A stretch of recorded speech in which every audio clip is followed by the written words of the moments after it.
మన ప్రభువును రక్షకుడైన యేసుక్రీస్తు సర్వశక్తిగల నామంలో లైఫ్ చర్చ్ వైజాగ్ నుండి మీకు శుభములు. అనుదినము ఈ ధ్యానాలను, ఈ హోప్ ఫర్ టుడే వాక్య ధ్యానాలను మీరు అనుసరిస్తూ ఆధ్యాత్మికంగా అభివృద్ధి పొందుతున్నారని నమ్మి దేవుని ఎంతగానో స్తుతిస్తున్నాను. మాకు కూడా దేవుడు చూపిస్తున్న కృప, ప్రార్థనాపూర్వకంగా ఈ ధ్యానాలు మీ ముందుకు తీసుకొని రావడం, ఈ దిన హోప్ ఫర్ టుడే వాక్య ధ్యానంలోనికి మిమ్మల్ని ఆహ్వానిస్తూ ఉన్నాను.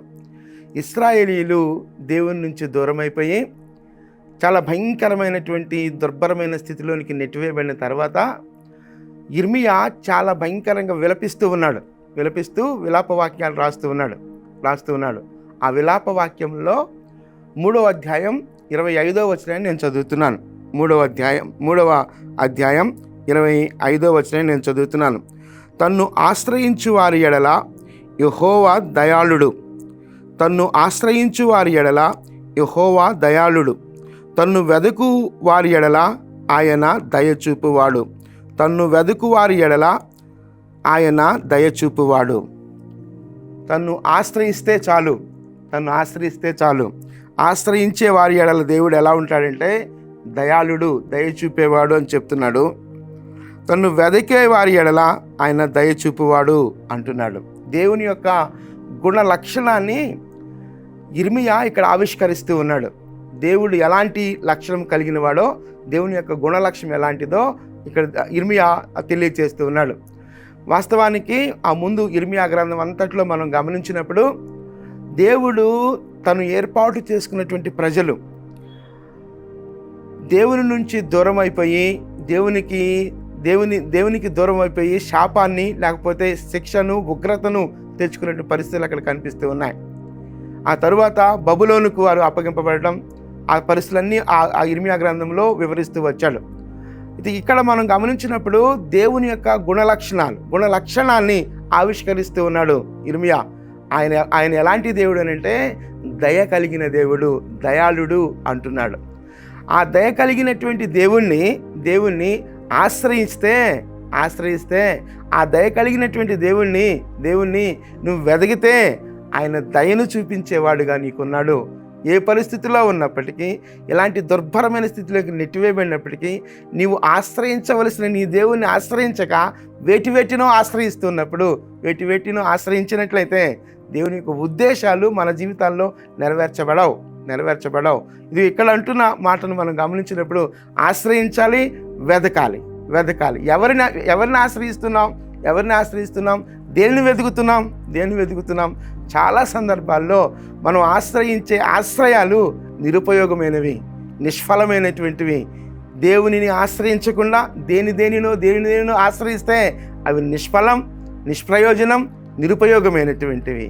చాలాసార్లు వేటినో వెతకవలసిన దేవుని వెతకకుండా ఎక్కడెక్కడో వెతుకుతుంటాం, దేన్నో వెతుకుతూ ఉంటాం. కనుక ఆ వెతికి విసిగి వేసారిపోయినటువంటి పరిస్థితులు కనిపిస్తూ ఉంటాయి. నువ్వు ఆశ్రయించవలసినది, నేను ఆశ్రయించవలసినది నిన్ను కలుగ చేసిన, నిన్ను పిలిచిన, నిన్ను ఏర్పాటు చేసుకున్న నీ దేవునిని. ఎప్పుడు అని అంటే ఎల్లవేళలా ఆయనను మాత్రమే మనం ఆశ్రయించగలగాలి. అంత మాత్రమే కాదు, వెతికే క్రమంలో దేవుని మనం వెతకాలి. వేటినో వెతకక దేవుని వెతికినప్పుడు ఆయన దయాళుడు, ఆయన దయ కలిగిన దేవుడు. ఆయన దయ మన పట్ల చూపించినప్పుడు అది మనకు గొప్ప ఆశీర్వాదం. మనకు మాత్రమే కాదు మన తరములకు అది ఆశీర్వాదం.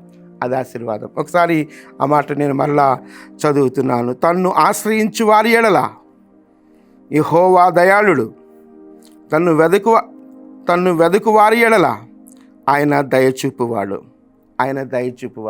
ఒకసారి ఆలోచిద్దాం. వేటిని ఆశ్రయిస్తున్నాం? ఎవరిని ఆశ్రయిస్తున్నాం? వేటిని వెతుకుతున్నాం? వెతకవలసినటువంటి దేవుని సన్నిధిలో దేవుని ఆలోచనలు వెతకకుండా వేటినో ఎదుగుతున్నట్లయితే, ఇదిగో ఈ సమయంలో దేవుడు మనతో మాట్లాడుతున్నటువంటి మాట, ఆయనను ఆశ్రయిద్దాం, ఆయన సన్నిధిలో ఆయనను వెతుకుదాం. ఆయన గుణలక్షణం ఏంటి అంటే దయాళుడు, దయచూపువాడు. ఆయన దయాళుత్వానికి మనల్ని మనం అప్పగించుకుందాం. దేవా, నిన్ను మాత్రమే నేను ఆశ్రయిస్తాను ప్రభువా. నిన్ను కాకుండా దేన్ని ఆశ్రయించినప్పటికీ అది మా జీవితాలలో ఆశీర్వాదం కాదు ప్రభువా. నిన్ను మాత్రమే ఆశ్రయించగలిగే విశ్వాసపు స్థితి నాలో పుట్టించు ప్రభు అని ప్రార్థన చేద్దాం. దేవా, నిన్ను మాత్రమే వెతకగలిగే స్థితి, నీ ఆలోచన మాత్రమే వెతకగలిగే స్థితి నాకు కలుగు చేయి ప్రభా. నీవు దయాళుడవు, నీవు దయచూపు దేవుడవు కనుక మీకు స్తోత్రాలు చెల్లిస్తున్నాను ప్రభు అంటూ ప్రార్థన చేద్దామా? మీకు అభ్యంతరం లేకపోతే మీరు ఎక్కడున్నప్పటికీ నాతో కలిసి ఈ సమయంలో ప్రార్థనలో ఏకీభవించాలని ఆహ్వానిస్తున్నాను. ప్రార్థన. మహోన్నతుడా, జీవము కలిగిన దేవా, నీవు దయాళుడవు ప్రభా, దయ చూపించువాడవు ప్రభా. నా దేవా, మిమ్ములనే ఆశ్రయించగలిగే స్థితి, పరిస్థితులకు అతీతంగా మిమ్ములనే ఆశ్రయించగలిగే కృప మాకు అనుగ్రహించండి ప్రభా. వేటినో ఎవరెవరినో ఆశ్రయించక మిమ్మల్ని ఆశ్రయించగలిగే ధన్యత మాకు అనుగ్రహించమని వేడుకుంటున్నాం ప్రభా. మిమ్మల్ని వెతకగలిగే స్థితి మాకు అనుగ్రహించండి ప్రభా. వేటినో వెతకక వేటినో వైపు పరుగులేడకుండా మిమ్మల్ని వెతకగలిగే కృప, మీ దయను పొందుకొనగలిగే కృప మాకు అనుగ్రహించమని మీ కృపా హస్తాల్లోనికి మమ్మలను మేముగా సమర్పించుకుంటూ సమస్త ఘనత, మహిమ, ప్రభావాలు మీరు మాత్రమే పొందుకోమని యేసుక్రీస్తు అతి శ్రేష్టమైన నామంలో ప్రార్థించి స్తుతించి వేడుకొనుచున్నాం తండ్రి. Amen, amen. ప్రభు కృప నిత్యము మనకు తోడయుండును గాక. ఆమెన్.